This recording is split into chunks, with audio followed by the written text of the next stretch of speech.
Noong 1971, may isang lalaki na sumakay sa eroplano na may lihim na plano. Nagbigay siya ng note na nagsasabing may bomba siya at humihingi ng ransom na $200,000.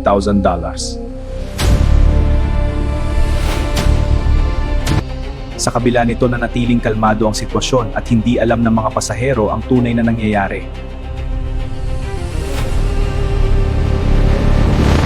Ibinigay ang hinihinging pera kasama ang parachute upang matupad ang kanyang plano ng pagtakas.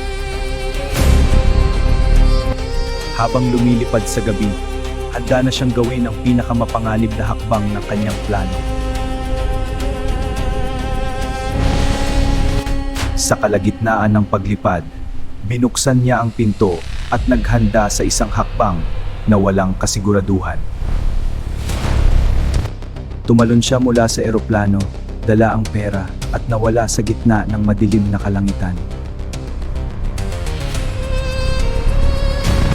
Ang panahon ay masama, malakas ang ulan, at walang malinaw na lugar kung saan siya babagsak.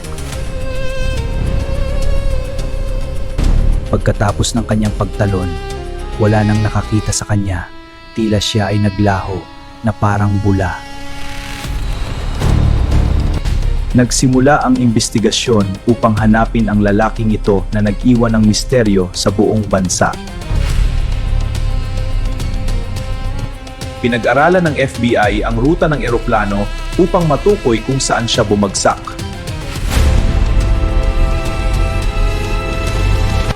Naghanap ang mga awtoridad sa kagubatan at ilog ng anumang bakas ng kanyang pagkawala.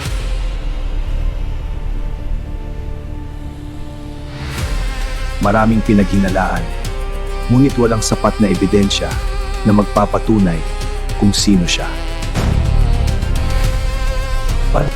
Lumipas ang ilang taon at may natagpuang pera na konektado sa kaso ni Cooper.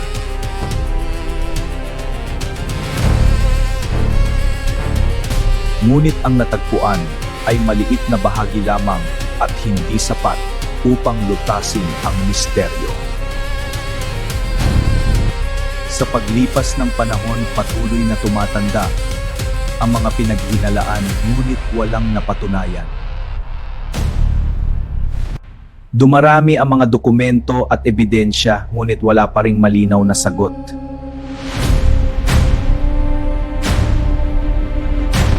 Lumabas sa balita ang kanyang kwento na naging isa sa pinaka-misteryosong kaso. Sa loob ng FBI, nanatiling bukas ang kaso na patuloy na sinusuri hanggang ngayon. Sinubukan nilang buuin ang bawat detalye ng kanyang pagtalon at posibleng ruta.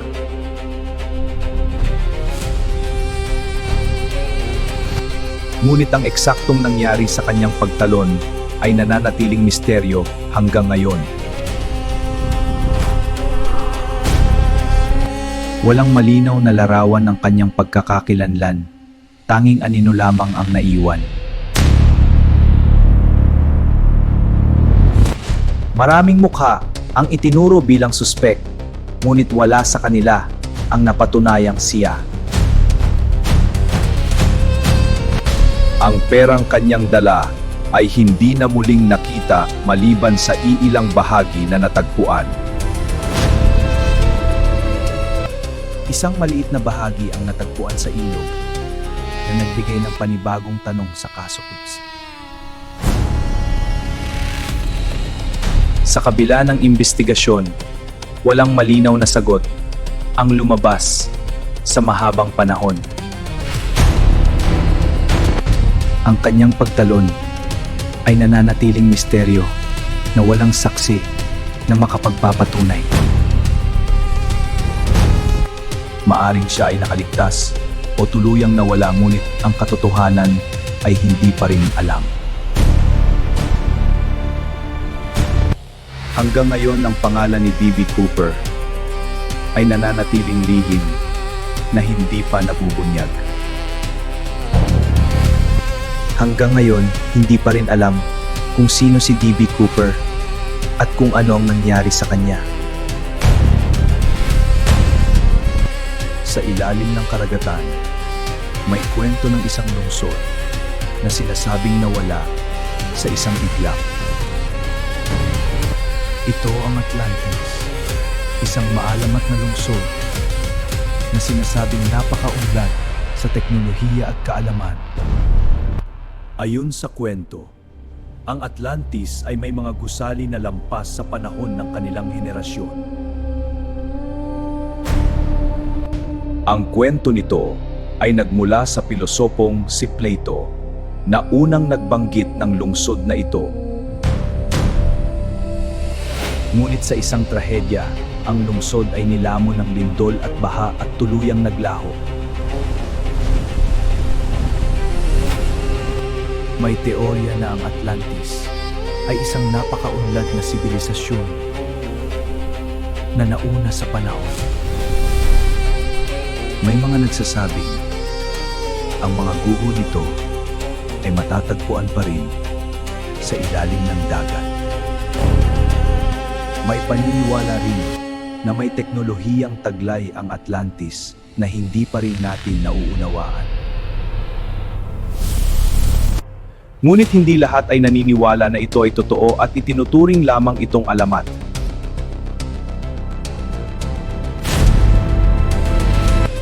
May iba't ibang lugar na pinaniniwala ang lokasyon ng Atlantis ngunit walang katiyakan.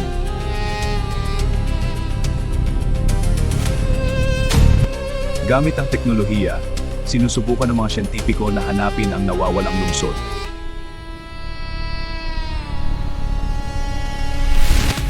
Ang karagatan ay patuloy na sinasaliksik upang matuklasan ang mga lihim nito.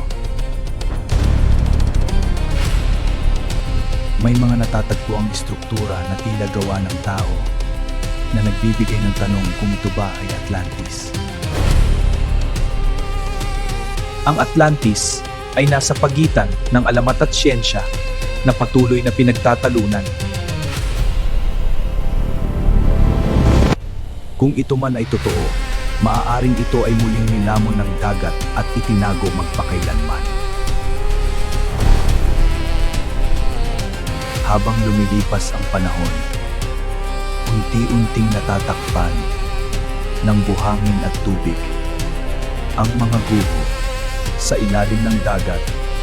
Ang matinding pressure ay unti-unting sumisira sa mga istruktura. May mga natatagpo ang piraso na tila may kakaibang enerhiya na maaaring bahagi ng nawawalang teknolohiya.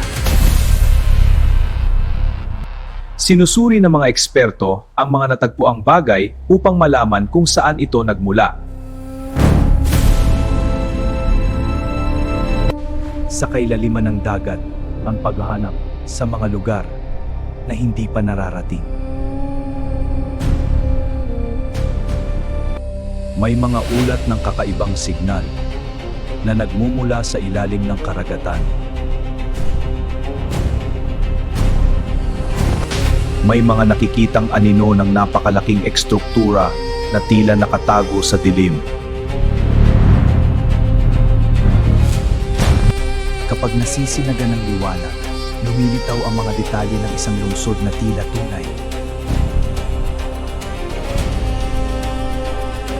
Isang lungsod na matagal nang nawala ang unti-unting nagpapakita ng anyo.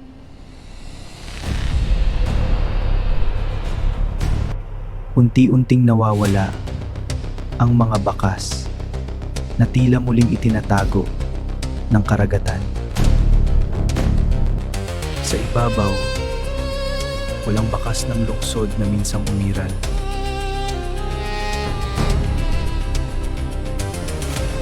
Sa kailaliman, may lihim na nananatili na hindi pa rin nabubunyak.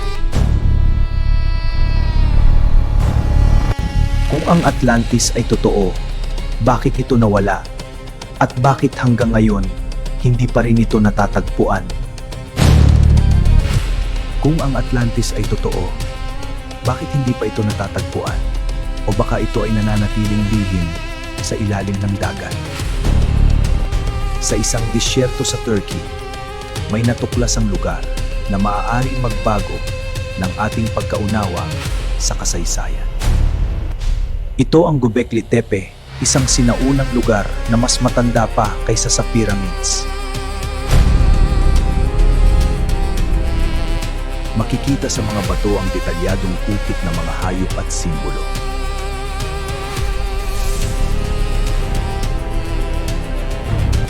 Maaring ito ay isang templo o lugar ng ritual na may malaking kahalagahan sa sinaunang tao. Noong panahong iyon, ang tao ay mga ngaso at hindi pa ganap na naninirahan sa isang lugar. Paano nila naukit ang matitigas na bato gamit lamang ang simpleng kasangkapan?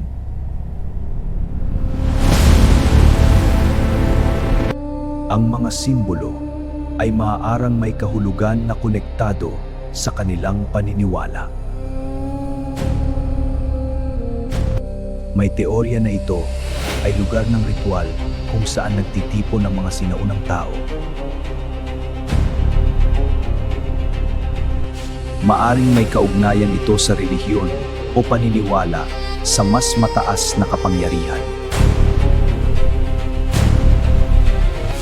May ilan ding nagsasabi na ito ay may kinalaman sa libing o pag-alala sa mga yumao.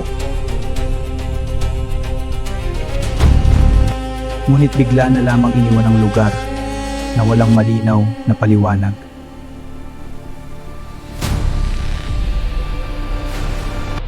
Mas kakaiba pa, tila sinadya nilang ilibing ang buong lugar ng kanilang ginawa.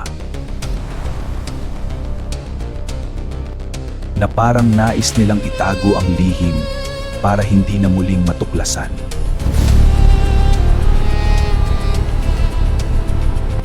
Sa paghuhukay, unti-unting lumilitaw ang mga estrukturang matagal nang nakatago. Maingat na sinusuri ang bawat detalye ng mga ukit sa sinaunang bato.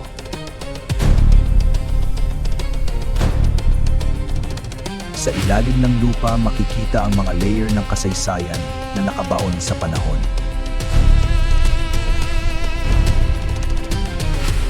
Sa muling pagbubuo, lumilitaw ang anyo ng isang lugar na may kakaibang layunin.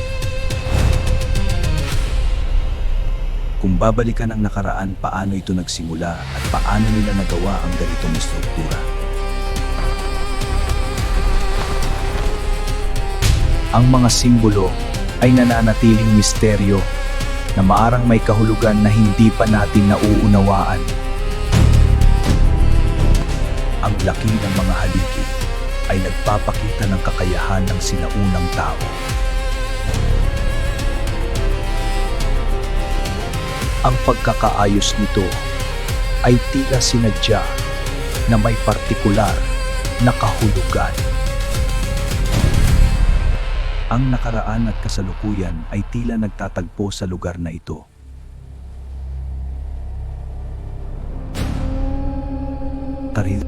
Unti-unti itong natatakpan na parang nais muling itago ang lihim ng nakaraan.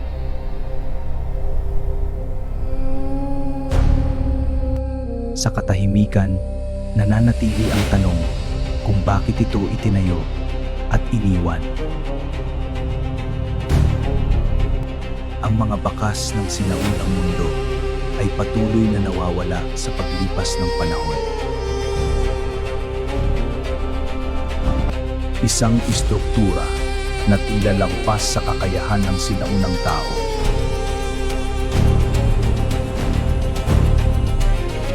Kung ang Göbekli Tepe ay ginawa bago ang sibilisasyon, ano ang tunay na pinagmulan ng kaalamang ito? Kung ang Göbekli Tepe ay ginawa bago ang sibilisasyon, ano ang ibig sabihin nito sa tunay na kasaysayan ng tao?